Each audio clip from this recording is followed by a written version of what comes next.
உழவர் உலகம் வேட்டியில் உதயம். உதயம் வேட்டிகள் ஷர்ட்டுகள். நாட்டின் வளர்ச்சிக்கு பாஜக செய்துள்ள சாதனைகளை கண்டு காங்கிரஸ் வெட்கப்பட தொடங்கியுள்ளதாக பிரதமர் மோடி பேச்சு. தேசிய நலனில் இருந்து விலகி காங்கிரஸ் வெகு தூரம் சென்று விட்டதாகவும் கர்நாடக மாநிலம் பெலகாவி பொதுக்கூட்டத்தில் விமர்சனம். வயநாடு தொகுதியில் ராகுல் வெற்றி பெற தடை செய்யப்பட்ட PFIயின் உதவியை காங்கிரஸ் நாடியதாக பிரதமர் மோடி குற்றச்சாட்டு. ஜனநாயகத்தை அழிக்க சதி செய்த காங்கிரஸ் நாட்டு மக்களிடம் மன்னிப்பு கேட்க வேண்டும் என்றும் பேச்சு. கர்நாடகாவின் பெலகாவியில் ரோட் ஷோ சென்ற பிரதமர் நரேந்திர மோடி. சாலையின் இரு புறங்களிலும் திரண்ட பாஜக தொண்டர்கள் முழக்கங்கள் எழுப்பி வரவேற்பு. வரும் 1ஆம் தேதி வரை வட தமிழக உள் மாவட்டங்களின் ஓரிரு இடங்களில் வெப்ப அலை வீச வாய்ப்பு. வட உள் மாவட்டங்களில் இயல்பை விட 5 டிகிரி செல்சியஸ் வரை வெப்பம் அதிகரிக்கக்கூடும் என்றும் வானிலை மையம் தகவல். தமிழகத்தில் அடுத்த 4 நாட்களுக்கு வட உள் மாவட்டங்களின் ஒரு சில இடங்களில் 109 டிகிரி ஃபாரன்ஹீட் வரை வெப்பம் அதிகரிக்க வாய்ப்பு. இதர மாவட்டங்களில் 102 டிகிரி ஃபாரன்ஹீட் வரை அதிகபட்ச வெப்பநிலை பதிவாகக்கூடும் என்றும் வானிலை மையம் தகவல். மே 1ஆம் தேதியன்று வெப்ப அலை வீச வாய்ப்புள்ள வட தமிழக உள் மாவட்டங்களுக்கு ஆரஞ்சு நிற எச்சரிக்கை. தொடர்ந்து 4 நாட்கள் வெப்ப அலை நிலவும் பட்சத்தில் ஆரஞ்சு நிற எச்சரிக்கை விடுக்கப்படும் என வானிலை மையம் விளக்கம். மன்னார் வளைகுடா மற்றும் அதனை ஒட்டிய பகுதிகளின் மேல் வளிமண்டல கீழடுக்கு சுழற்சி நிலவுவதன் எதிரொலி. மே 1 வரை குமரி மாவட்டத்திலும் 2ஆம் தேதியன்று மேற்கு தொடர்ச்சி மலை மாவட்டங்களிலும் ஓரிரு இடங்களில் லேசான மழைக்கு வாய்ப்பு. அமெரிக்கா, ஜப்பான், ஆஸ்திரேலியா ஆகிய வளர்ந்த நாடுகளின் பொருளாதார கொள்கை தள்ளாட்டத்தில் இருப்பதாக பாஜக தலைவர் JP நட்டா பேச்சு. இந்திய பொருளாதாரம் மட்டுமே உலகில் வேகமாக வளர்ச்சி கண்டு வருவதாக மேற்கு வங்க பிரச்சாரத்தில் பெருமிதம். நவீன் பட்நாயக் பெயரளவே முதலமைச்சர், அதிகாரம் அனைத்தும் அவரது உதவியாளர் பாண்டியனிடம் தான் இருப்பதாக ராகுல் பேச்சு. பணக்காரர்கள் சிலருக்காகவே நவீன் பட்நாயக் ஆட்சி நடத்துவதாகவும் கேந்திரபாரா பரப்புரை கூட்டத்தில் குற்றச்சாட்டு. கேண்டிடேட்ஸ் செஸ் தொடரில் பட்டம் வென்றதற்காக முதலமைச்சர் ஸ்டாலினிடம் நேரில் வாழ்த்து பெற்றார் குகேஷ். தமிழ்நாடு அரசு சார்பில் 75 லட்சம் ரூபாய்க்கான காசோலையை முதலமைச்சர் வழங்கி கௌரவிப்பு.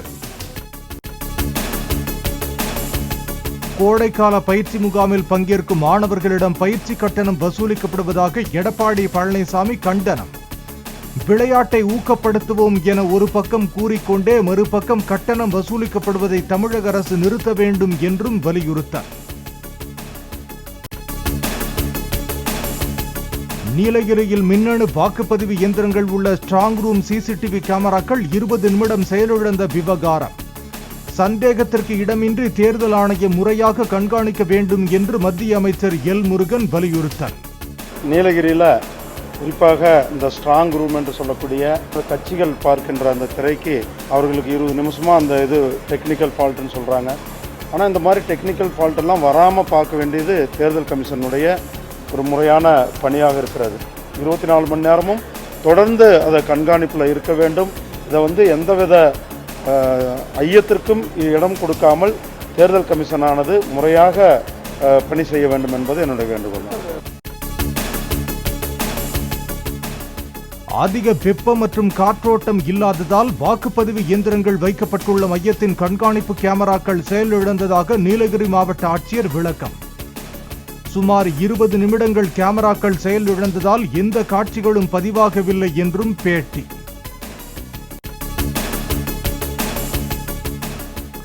நாகையில் இருந்து இலங்கையின் காங்கேசன் துறைக்கு மீண்டும் தொடங்கப்பட உள்ள கப்பல் போக்குவரத்து. அந்தமானில் கட்டமைக்கப்பட்ட கப்பல் வரும் 13ஆம் தேதியன்று இலங்கை செல்ல உள்ளதாக தகவல். சென்னை தாம்பரம் ரயில் நிலையத்தில் கடந்த 6ஆம் தேதியன்று 4 கோடி ரூபாய் பணம் கைப்பற்றப்பட்ட விவகாரம். வழக்கின் விசாரணை CBCIDக்கு மாற்றப்பட்ட நிலையில் ஆவணங்களை ஒப்படைத்த தாம்பரம் காவல்துறையினர். மறைந்த விஜயகாந்திற்கு மே 9ஆம் தேதியன்று பத்மபூஷன் விருது டெல்லி குடியரசுத் தலைவர் மாளிகையில் வழங்கப்பட உள்ளதாக பிரேமலதா தகவல். சென்னையில் தேமுதிக சார்பில் அமைக்கப்பட்ட தண்ணீர் பந்தலை திறந்து வைத்த பின் பேட்டி. 9ஆம் தேதி கேப்டனுக்கு பத்மபூஷன் அவார்டு டெல்லியில வழங்க இருக்கிறாங்க.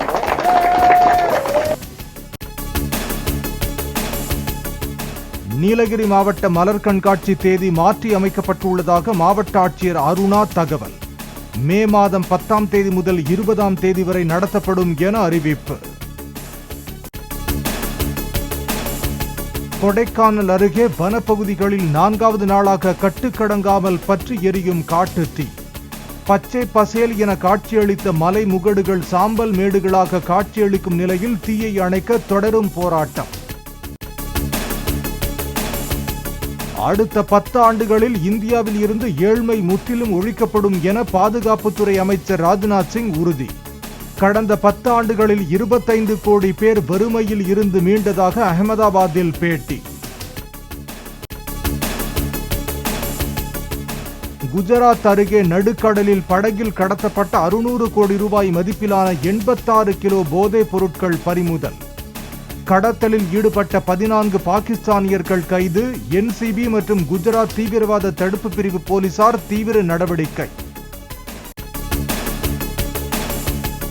வந்தே பாரத் விரைவு ரயில்களை தொடர்ந்து 12 பெட்டிகளுடன் வந்தே மெட்ரோ ரயில்களை இயக்க ஏற்பாடு. ஜூலை மாதம் சோதனை ஓட்டம் நடத்தப்படும் என்று அதிகாரிகள் தகவல். அயோத்தி குழந்தை ராமர் கோயில் அனுமன் கோயிலில் மத்திய அமைச்சர் ஸ்மிருதி இரானி வழிபாடு. நாட்டின் நலனுக்காக வேண்டிக் கொண்டதாக பேட்டி.